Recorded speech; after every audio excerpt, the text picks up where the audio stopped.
Oke. Mungkin satu saya jadikan sebagai co-host ya. Jadi kalau ada yang masuk saya nggak sempat lihat, mohon bantu di admit ya, di admit biar temennya bisa ikut gabung gitu. Siapa yang bisa bantu saya nanti jadi co-host? Mas siapa? Mas Fauzan. Mas Fauzan bisa bantu? Mas Fauzan saya kasih jadikan sebagai co-host ya.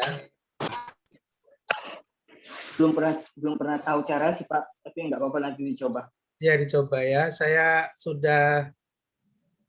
sudah buka Mas Fauzan udah jadi co-host. Nanti kalau ada yang baru hadir nanti akan kelihatan di layar. Nanti di admit aja Mas, di admit biar bisa gabung gitu. Baik Pak. Ya, itu suaranya Mas Fauzan juga sudah buka. Jadi nanti bisa nyampaikan kalau ada sesuatu. Oke. Baik Pak. Makasih. Pak, maaf Pak. Ya. Ya itu untuk yang co-host kayaknya bukan Mas Fauzan Pak. Oh gitu. Iya.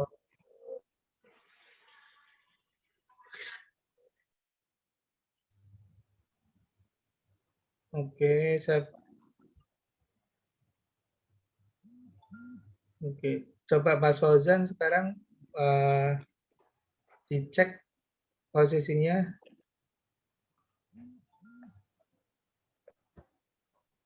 Mas Fauzan udah co-host ya, sama apa Christine ya? Christine saya buka co-host juga.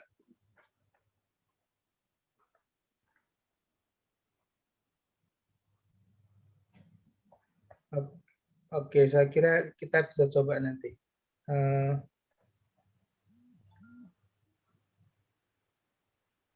Oke, Mas Noval lagi di rumah sakit ya, lagi nemenin tantenya yang mudah-mudahan cepat sembuh. Oke, nggak apa-apa.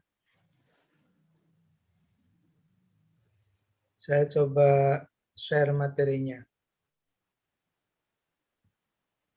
Oke, materinya kelihatan di layar. Bisa kelihatan? Kelihatan, Pak. Kelihatan Pak. Kelihatan, Pak. Oke, baik. Kalau saya buat slideshow, klik, coba. Kelihatan ya? Kelihatan Pak. Kelihatan Pak. Pertemuan yang kedua ini tentang visi, misi, tujuan, dan nilai-nilai perusahaan. Jadi ketika kita sedang mempelajari tentang manajemen strategi, itu pasti kita akan bersentuhan dengan perencanaan strategis ya.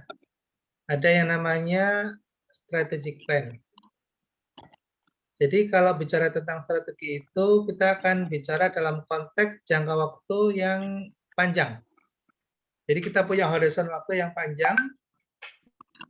Kalau bicara waktu, time horizon gitu, kalau panjang itu dalam konteks perencanaan itu 3 tahun lebih gitu ya.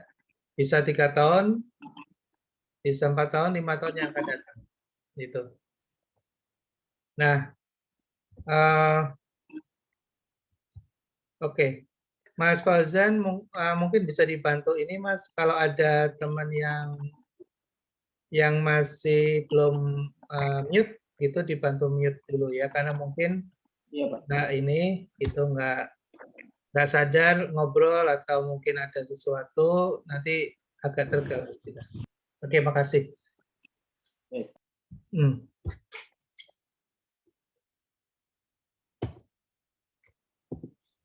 Oke, di pertemuan yang pertama kemarin kita sudah bahas tentang ruang lingkup manajemen strategis. Kita sudah bicara bahwa strategi adalah cara untuk mencapai suatu tujuan. Jadi kalau kita punya suatu tujuan pastinya sesuatu yang akan kita capai di masa yang akan datang. Nah, kita akan mencari atau mencapai tahapan yang melewati beberapa proses pekerjaan itu, nah itu adalah sebuah strategi. Ya, kita butuh cara untuk mencapai tujuan itu. Nah, cara-cara itulah yang kemudian kita bisa nilai sebagai sebuah strategi. Gitu. Nah, suatu perusahaan, kalau seseorang mungkin pastinya punya cita-cita gitu ya, punya suatu harapan, punya suatu impian, punya dream, apa yang ingin diharapkan di masa yang akan datang. Perusahaan juga sama, gitu ya. Perusahaan juga memiliki sebuah visi, sebuah harapan yang ingin dicapai di masa yang akan datang, gitu. Ingin menjadi seperti apa, gitu ya? Ingin menjadi seperti apa? Apakah dia ingin menjadi yang terbesar, yang terbaik, misalnya terunggul, atau misalnya dia ingin menjadi pemimpin pasar, misalnya market leader, misalnya, atau dia ingin menjadi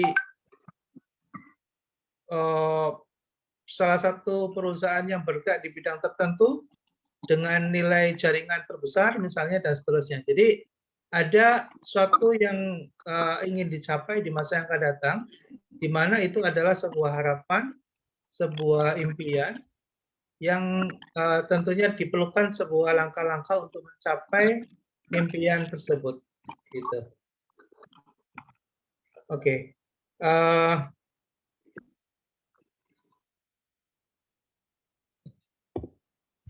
Slide saya berubah enggak ya ke Berubah, Pak. berubah ya? Oke. Berubah, Pak. Nah, ini adalah tahapan di mana kita ingin mencapai sebuah visi, ya sebuah visi. Dari mulai kita turunkan menjadi misi, kemudian kita akan analisis secara internal dan eksternal. Ya, kemudian kita buat tujuan perusahaan, tujuannya apa? Kemudian alternatif strategi yang mau digunakan. Jadi ada beberapa option strategi ya, atau cara-cara yang bisa dilakukan untuk mencapai tujuan itu. Ya, kemudian kita memilih strategi di antara pilihan itu mana yang paling sesuai gitu ya dengan kondisi perusahaan. Kemudian penerapan atau implementasi atau pelaksanaan dari rencana itu, dari strategi itu. Kemudian pengendalian dan evaluasi ya untuk mencapai atau menerapkan dari strategi yang sudah dibuat, diperlukan sebuah evaluasi kalau terjadi perubahan-perubahan yang terjadi dalam proses perjalanan, maka akan segera dievaluasi dan disesuaikan. Nah, kalau yang bawah itu implementasi dan pengendalian itu kita sebut dengan rencana operasional, gitu ya, RENOP. RENOP itu rencana operasional. Kalau yang atas, dari mulai strategi yang terpilih sampai membangun visi dan misi itu adalah rencana strategis.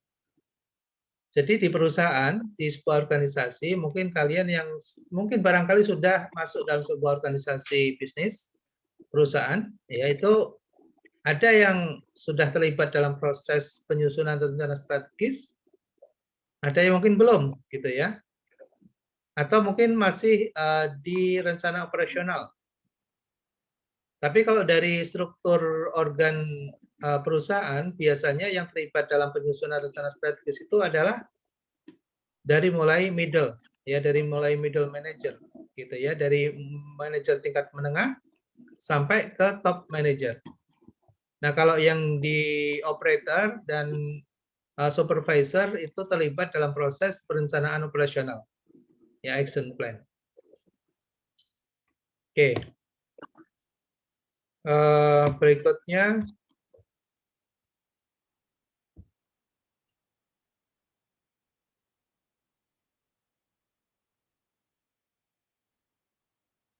Oke, ini digambarkan secara lebih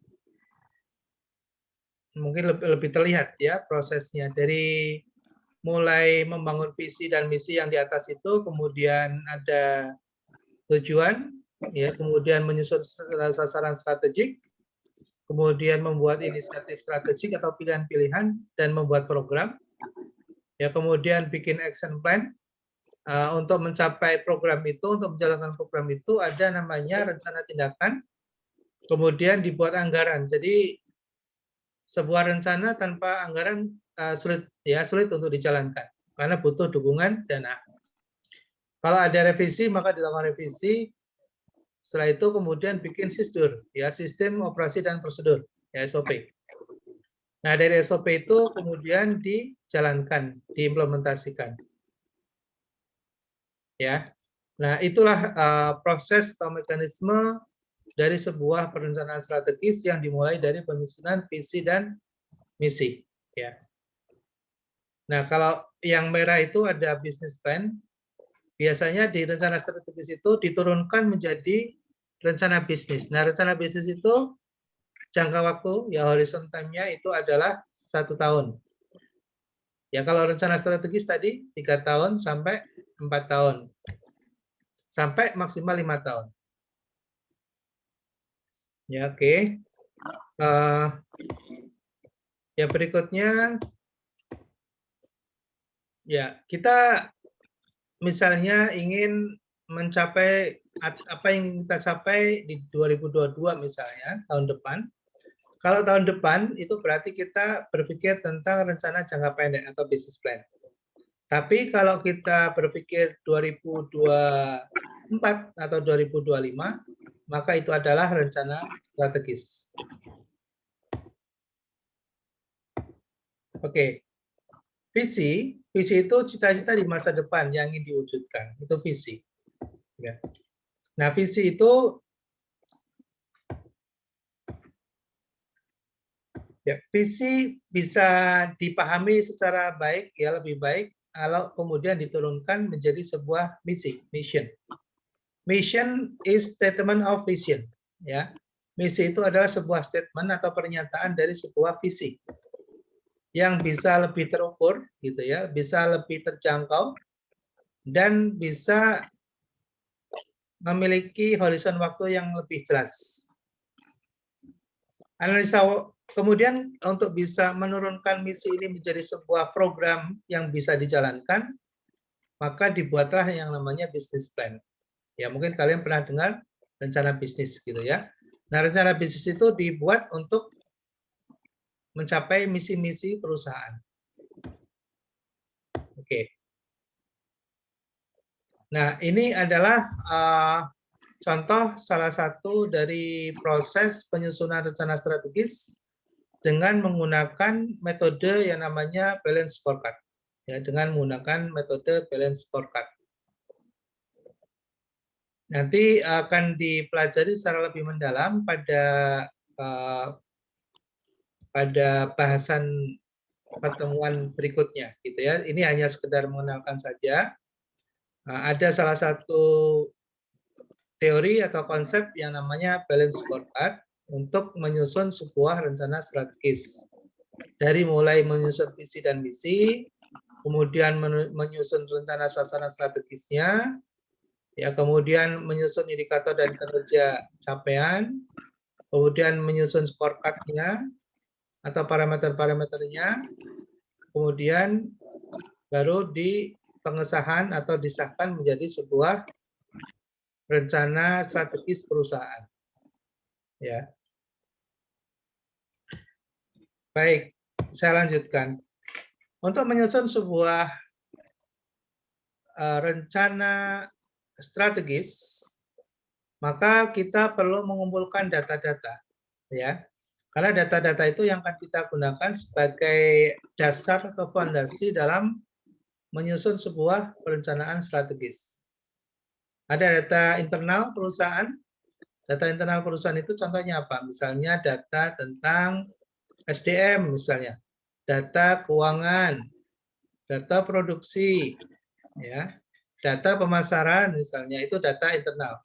Terus data eksternal apa? Data eksternal contohnya misalnya data yang kita ambil dari laporan BPS atau laporan dari Kementerian Perdagangan misalnya tentang komoditas-komoditas tertentu yang menjadi objek dari bisnis kita misalnya. Atau kita ingin tahu tentang ekspor impor. Ya komoditas substitusi misalnya yang dimiliki oleh perusahaan-perusahaan lain itu yang menjadi pesaing kita misalnya. Itu data-data eksternal yang kita perlu pelajari. Kemudian hasil-hasil pemeringkatan ya hasil-hasil pemeringkatan independen yang dilakukan oleh lembaga-lembaga pemeringkat untuk mengetahui kondisi kesehatan baik lembaga keuangan maupun performance dari profil bisnis industri yang sejenis dengan kita. Sehingga kita bisa tahu pesaing kita itu dalam kondisi yang sehat atau tidak dan seterusnya. Ada kondisi makroekonomi juga perlu, ya kita perlu data fundamental ekonomi kita. Ya misalnya nilai tukar rupiah terhadap mata uang asing itu seperti apa gitu ya. Kemudian cadangan devisa kita berapa, PDB kita di kondisi yang terakhir itu berapa, tingkat inflasi kita berapa. Jadi itu semua kita perlu tahu untuk mengetahui stabilitas ekonomi yang saat ini sedang berjalan. Ya pada saat kita menyusun itu kita harus tahu kondisi ekonomi makro kita. Ya. Oke. Nah nanti kita perlu menyiapkan agar semakin memahami tentang rencana strategis. Ya kalian nanti saya minta untuk merumuskan visi, misi, tujuan korporasi atau perusahaan. Ya kalian boleh berimajinasi, mengkreasi, gitu ya, dan kemudian membuat ya sebuah konsep visi misi itu untuk perusahaan yang kalian inginkan, yang kalian harapkan. Jadi seandainya kalian misalnya memiliki sebuah perusahaan, akan dibawa ke mana perusahaan Anda, seperti apa, gitu ya. Kemudian misi Anda bagaimana. Nah, untuk bisa mengetahui bentuk statement visi dan misi itu, kalian bisa pelajari dari visi dan misi perusahaan-perusahaan yang ada, existing. Mungkin kalian sekarang masih bingung gitu ya, visi itu apa, misi itu apa, tujuan itu apa. Tapi kalau kalian nanti sudah mulai membuka profil perusahaan, maka kalian akan mendapatkan contoh-contoh dari visi dan misi tujuan dari suatu perusahaan. Seperti apa, gitu ya. Kemudian melakukan analisis lingkungan internal dan eksternal. Setelah itu baru menyusun perencanaan strategis. Jadi output kita dalam pembelajaran adalah kalian mampu menyusun sebuah rencana strategis untuk suatu perusahaan, ya. Oke.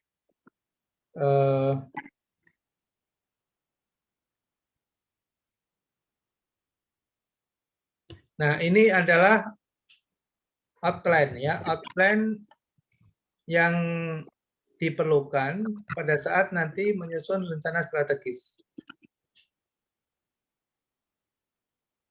Jadi pada saat menyusun rencana strategis itu, kalian diminta untuk mampu merespon adanya perubahan, mengorganisir sumber daya, kemudian menyusun program yang realistik, yang bisa terjangkau, yang bisa tercapai, dan memiliki horizon waktu yang jelas, ya, misalnya 1 tahun, 2 tahun, 3 tahun, dan seterusnya. Kemudian pengetahuan yang dibutuhkan untuk menyusun rencana strategis itu adalah antara lain kalian mesti mencoba untuk mengeksplor kembali manajemen. Kemudian paham tentang ekonomi makro, strategic planning, kemudian memahami tentang pengambilan keputusan, gitu ya. Keterampilan-keterampilan yang juga diperlukan untuk menyusun rencana strategis ini adalah paham tentang analisis SWOT, ya. Analisis SWOT, kemudian juga statistik karena nanti akan melakukan eksplorasi forecasting gitu ya untuk membuat sebuah perencanaan dan peramalan ke depan itu menggunakan statistik ya, statistik sederhana sih. Kemudian analisis laporan keuangan. Jadi dalam rencana strategis ini juga kalian diharapkan sudah mengetahui ya, memahami tentang laporan keuangan. Kemudian menyusun proposal, ya, bagaimana menyusun sebuah laporan itu yang sistematis. Oke. Nah, ini kita coba mulai memahami tentang visi. Ya. Tentang visi. Visi itu cita-cita. Ya, cita-cita. Nah, untuk membangun visi ini perlu ada orientasi bisnis yang ingin dicapai. Ya. Keunggulan korporasi atau perusahaan kita apa? Kalian juga perlu memahami itu. Ya, kemudian kita juga perlu memahami produk-produk yang kita akan hasilkan itu berupa apa. Sehingga kita ketika membuat statement visi itu sesuai dengan kondisi perusahaan kita saat ini. Nah, pernyataan visi yang baik itu biasanya ringkas. Tidak lebih dari 10 kata. Jadi simple. Ya. Misalnya menjadi terbaik dalam perusahaan transportasi misalnya. Boleh menjadi terbaik, boleh menjadi yang terunggul gitu ya. Menarik perhatian, memberi inspirasi ya, sehingga seluruh stakeholder yang ada di dalam organisasi itu merasa tertantang gitu ya. Merasa tertantang dengan membaca visi yang kita buat itu.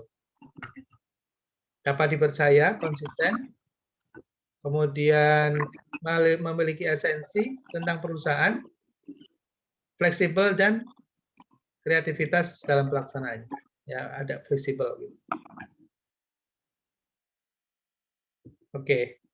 Nah, kalau misi itu pernyataan yang menurunkan dari visi itu.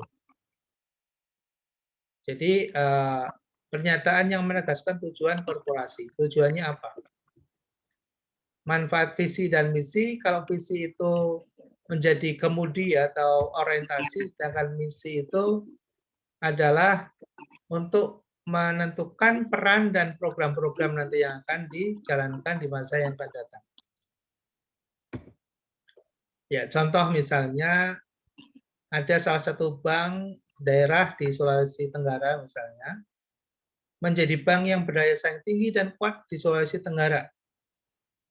Nah, itu visi dari salah satu bank milik daerah misalnya, dia ingin memiliki daya saing yang tinggi.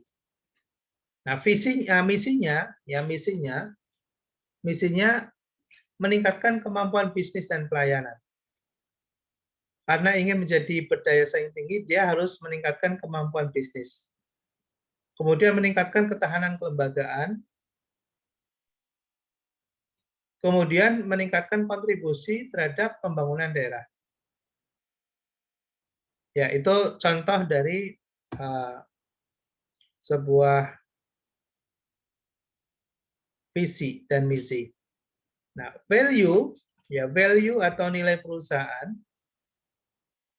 itu perlu juga dimunculkan untuk menjadi pengikat bagi para pihak yang ada di dalam organisasi. Contohnya misalnya budaya organisasi atau corporate culture, misalnya trust, integrity, gitu ya. Trust ya, bisa dipercaya, ya, bisa dipercaya, memiliki integritas, customer focus, misalnya profesional, excellent. Yaitu contoh dari budaya yang ingin dibangun dari suatu organisasi. Contohnya ini punya Bank Mandiri ya, Bank Mandiri dia membangun budaya yang namanya TIPC ya, trust, integrity, customer focus, profesional dan excellent. Contoh visi dan misi lain misalnya Bank Mandiri ini kan ingin menjadi lembaga keuangan Indonesia yang paling dikagumi dan selalu progresif. Ini contohnya. Misinya berorientasi pada pemenuhan kebutuhan pasar, mengembangkan sumber daya manusia profesional. Itu misi-misinya. Ya budayanya tip C tadi. Itu budaya yang dibangun atau value yang dibangun. Ya, sasarannya. Nah, ketika sudah punya visi misi, kemudian membangun sasaran atau goal, tujuan. Nah, tujuan yang baik itu dibangun dengan kriteria dapat diterima, ya fleksibel, dapat dipahami, kemudian memotivasi, ya achievable, dapat dicapai, suitable, cocok. Oke. Nah, mungkin ini contoh-contoh nanti yang bisa dipelajari di dalam materi, gitu ya. Tapi yang jelas ketika kita sedang menyusun rencana strategis ini, kita perlu membuat segmentasi untuk lebih fokus kepada sasaran yang kita ingin capai. Sasaran yang misalnya yang dibuat oleh salah satu bank, misalnya Bank Mandiri misalnya, melalui strategic business unit, melalui business unit yang dia miliki, misalnya, ya dia ingin menjadi corporate banking, commercial business banking, treasury international banking, customer financial. Nah, itu adalah SBU atau unit-unit bisnis strategis yang dimiliki oleh Bank Mandiri untuk mencapai sasaran-sasaran bisnisnya itu. Jadi dia membangun lini-lini bisnis yang bisa melayani masyarakat dalam berbagai kelas sosial, dari mulai mikro sampai ke corporate, ya sampai ke corporate atau ke holding company. Jadi itu Bank Mandiri dia memiliki sebuah strategic business unit untuk mencapai visi dan misinya tadi, karena dia punya misinya besar sekali ya, misinya. Kalau kita lihat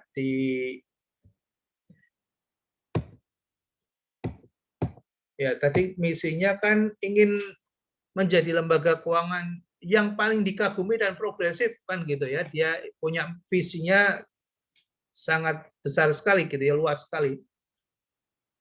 Kemudian misinya tadi memenuhi kebutuhan pasar ya. Nah, kalau dia ingin memenuhi kebutuhan pasar, maka dia harus memiliki unit bisnis yang bisa masuk ke semua lini, gitu maksudnya ya. Maka dia punya strategic business unit yang masuk ke semua lini. Dari mulai mikro, di kan ada mikro, ada commercial business banking, ada corporate banking misalnya. Ada treasury international banking, ya dia melayani aktivitas transaksi internasional, dia melayani komersial bisnis, dia melayani corporate gitu ya. Bahkan dia melayani mikro juga, walaupun dia perusahaan besar tapi tetap melayani usaha mikro. Jadi disitulah strategi yang ingin dilakukan oleh Bank Mandiri, contohnya seperti itu. Nah, agar dia memiliki kinerja yang bagus, maka dia punya unit-unit kerja, misalnya business unit, risk management unit, credit operation unit, credit recovery unit, misalnya. Nah, itu lebih spesifik lagi, ya lebih spesifik lagi bagaimana agar dia bisa mengontrol dari mulai unit-unit kerja sampai ke bisnis unitnya, ya. Jadi bisnis unit ini punya yang namanya unit kerja untuk mendukung pencapaian tujuan dari korporasi atau perusahaan. Nah, kemudian dia buat lebih spesifik lagi ya dari yang tadi unit kerja, misalnya contohnya unit kerja perkreditan misalnya. Itu dia buat lebih spesifik lagi ke segmentasi kreditnya. Nah, misalnya tadi ada corporate banking, ada commercial banking, business banking gitu. Apa yang dia layani? Dia layani misalnya perbedaan ke sasaran pasarnya, yang corporate banking itu multinasional, ya, government, misalnya perusahaan pabrik yang IPO misalnya. Commercial banking melayani perusahaan nasional misalnya, yang di atas 300 miliar. Ada business banking, itu untuk melayani perseorangan misalnya. Ada consumer loan juga perorangan, ya, jadi melayani pembiayaan atau kredit untuk perorangan. Jadi dia punya beberapa lini bisnis yang tersegmentasi untuk mencapai dan menjangkau secara luas, karena dia ingin menjadi perusahaan, visinya ingin menjadi perusahaan atau lembaga keuangan yang apa tadi? Yang paling dikagumi dan progresif gitu ya. Nah, untuk bisa dia bisa dikagumi dan progresif tadi, maka dia menciptakan beberapa strategic business unit, kemudian unit kerjanya sampai ke dalam segmentasi layanannya begitu. Oke ya, jadi sangat spesifik, semakin spesifik gitu. Baik, saya kira sampai di sini dulu pengantar untuk perencanaan strategis. Nanti kita bisa bahas pada pertemuan berikutnya kepada pemaparan yang lebih komprehensif, lebih mendalam. Tapi minimal dari pertemuan malam ini, kalian sudah mulai ada referensi baru, literasi baru, istilah-istilah baru, ya kan?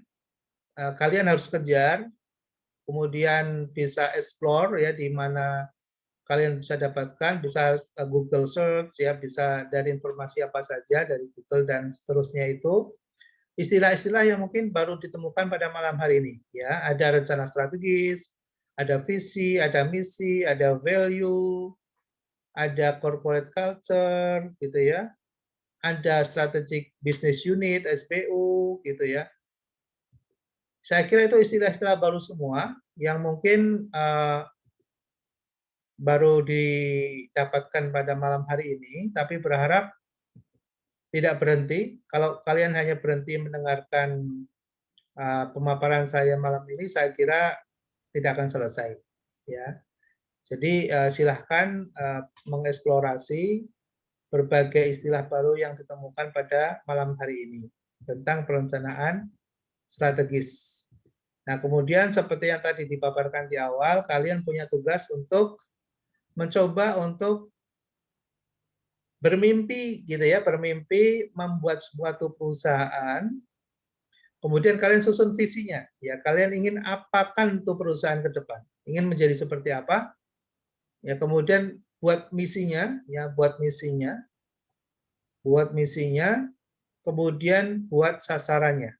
Ya, sampai ke dalam sasaran dan membuat corporate culture atau budaya yang kalian ingin terapkan nanti di perusahaan itu. Ya, perusahaan itu ingin seperti apa? Value-nya, ya, nilai-nilai yang mau dikembangkan seperti apa. Sampai di situ dulu. Nanti setelah itu pertemuan berikutnya kita kembangkan lagi, ya, menjadi dokumen perencanaan yang lebih baik. Ya, saya kira 1 minggu cukup. Kalian boleh mencari contoh-contoh yang ada, ya, boleh mencari contoh-contoh yang ada, dan bisa dikembangkan sebagai bekal kalau kalian nanti ingin menjadi seorang entrepreneur yang profesional, gitu ya, ingin menjadi pengusaha yang sukses. Saya kira butuh persiapan yang memadai, ya, perlu pengorbanan, perlu kerja keras, dan saya kira tidak cukup hanya sekedar mendengarkan dari kuliah saya malam ini, tapi kalian silakan banyak belajar, lihat contoh-contoh, gitu ya. Nanti kalian akan semakin memahami tentang apa itu perencanaan strategis atau strategic plan. Baik, terima kasih semuanya yang sudah mengikuti kuliah pada malam hari ini. Mudah-mudahan bisa memberikan manfaat dan ada literasi baru ya yang kita bisa peroleh di kuliah kita malam hari ini. Baik, terima kasih. Saya akan capture fotonya. Boleh dibuka. Saya mau foto yang hadir pada malam hari ini, siapa saja. Ada, oke, sebentar ya, saya hitung 3 kali mau saya foto. Oke, 1, 2, 3. Baik, terima kasih semuanya atas perhatian dan atensinya. Kita ketemu lagi minggu depan. Mungkin minggu depan saya ada fielding di Jawa Timur dan di Sulawesi.